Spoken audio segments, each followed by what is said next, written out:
continue from our previous video. So that's finish our simulation.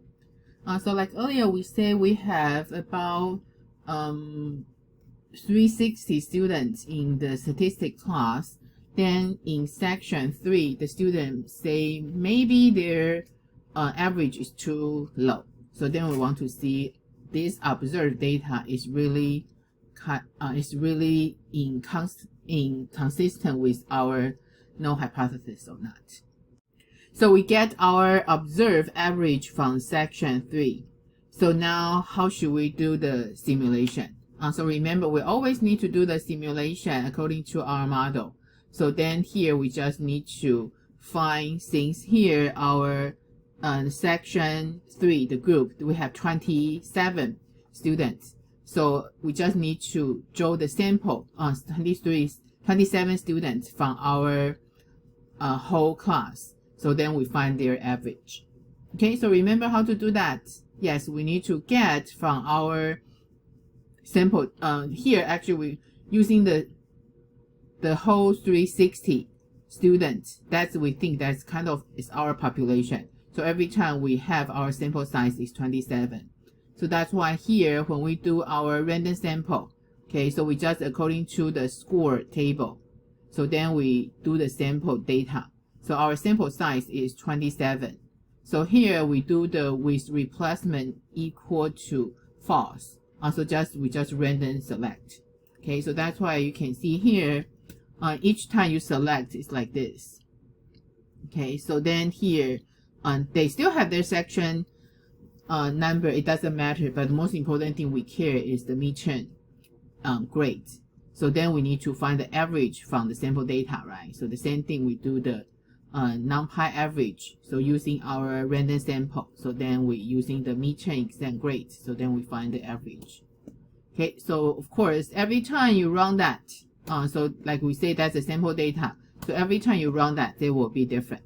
Okay, so the most important thing we need to do is what? We need to do our sample data many times. We need to do that enough larger amount of time. So the first thing, the same thing, that's make our random selection. So here, okay, so we make a function for that. So you can see we do this one many times. So the first thing we need to write the function for our sample selection. So then we have the simulation do many times. You can do 10,000, 5,000, or something you decide. So then we need to have another for loop to do a simulation. So then according to the result, we make the histogram. Okay, so the first thing, right, we have our function defined here. So we call that random sample midterm average. So every time we just choose the sample size is 27. So then we return the average. So we have our function defined, then we just need to do that enough time. Okay, so that's here, we do 50,000 times for this one. Okay, so how to do that? Remember, every time our result we will put in the array. So we put our for loop. So then we just every time we run this sample selection again. So then every time we just add to our array, to at the end of our array. Okay, so then we have our sample average array. So this one will have 50,000 times. So we need to plot the histogram. So make your array as a table. Okay, so here we call average table. So then we make the table, we have random sample average. So that's have all the 50,000 result. So the histogram, we just make that is the bin is equal to 20. So this one, actually this one is, we will have our observed data. So this one is for the plot the observed data in the histogram. Okay, so then we can see here. Okay, so you can see the reason why we have negative 0.1, just because if we do 0 here,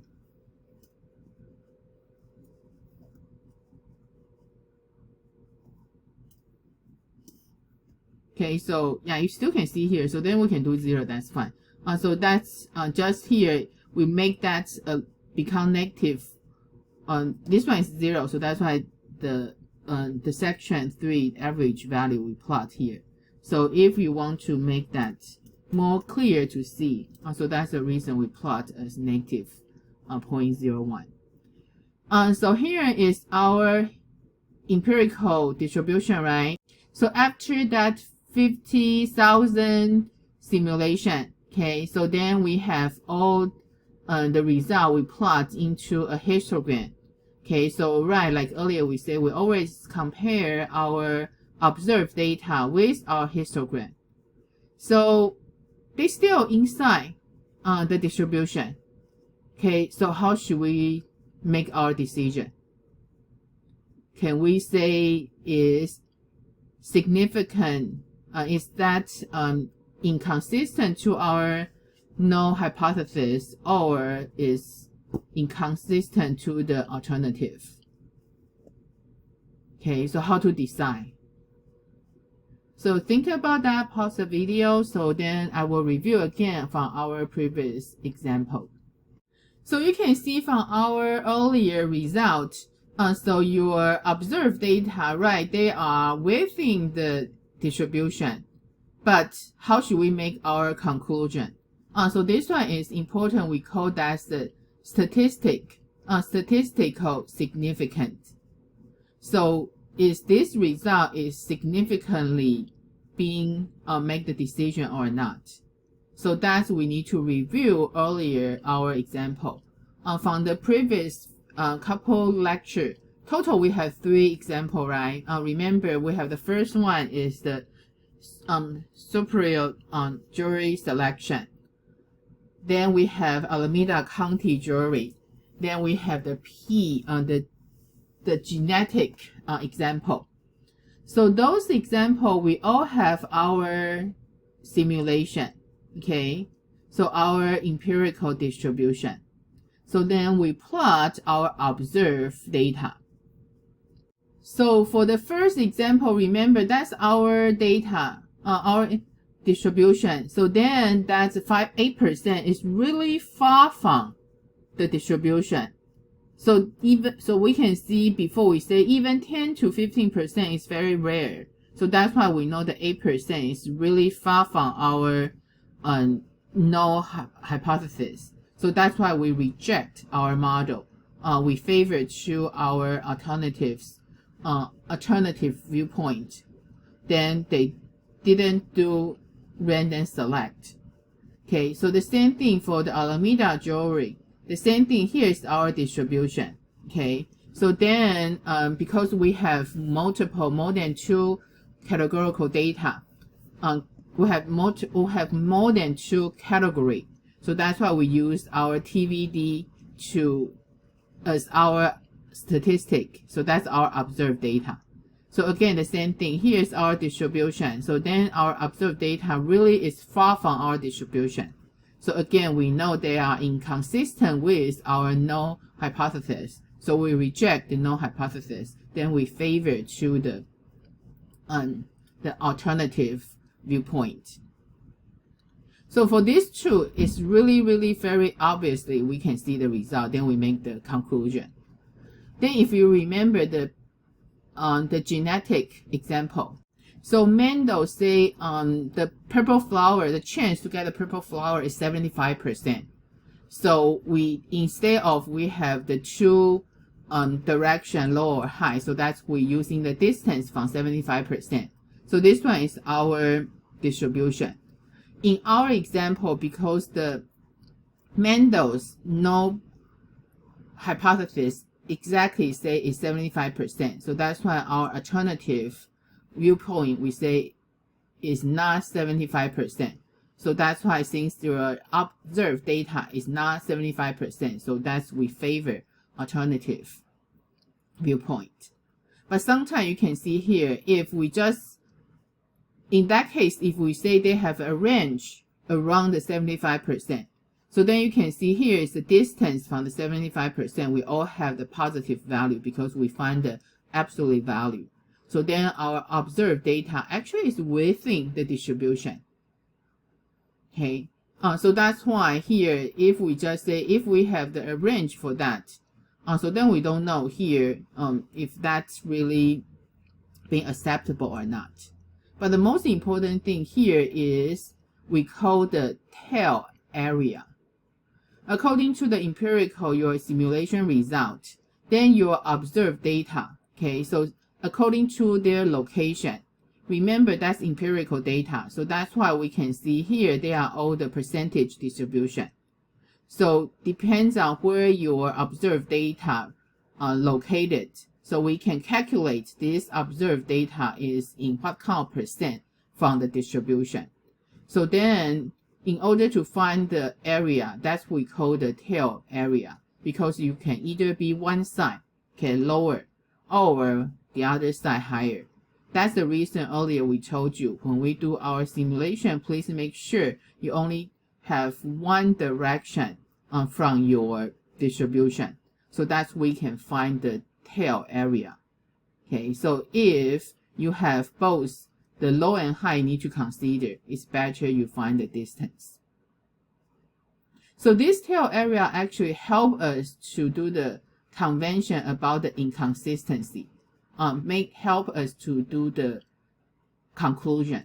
In those previous examples, the inconsistent with the null hypothesis is very obviously, okay, the test statistic is in the tail of the empirical distribution under the null hypothesis. If they really far away, actually that's inconsistent, very obviously we can know. But if they are inside that tail, okay, so for example, this example, we just say, for example, they are here, the observed data is here. Can we reject, or how we make the decision? So that's our example here. They are inside here. How can I decide this data is acceptable or not? So that's why we need to talk about our conventions about the inconsistency. Okay, so in the tail, we can calculate the area. So we have two conventions. The first convention in the tail is we think about if the area in the tail is less than 5%. So if you less than 5%, we still say this result is statistically significant. Okay, so then we favor to our alternative viewpoint. Then we have more restrict. The second convention is the area in the tail is less than 1%. So this result actually is highly significant, statistically significant. So which one? Of course, this one you can see is 5%. So as long as our observed data is kind of, if here is inside that 5%, from here to here is inside that 5%, okay, so then we can say they are inconsistent with the null hypothesis. So then we will favor our alternative. But on the other hand, if 5% is here, so then this observed data actually is not within the 5%. So then we will be favored to the null hypothesis. So which one to choose? It all depends on which hypothesis, the topic you are testing for.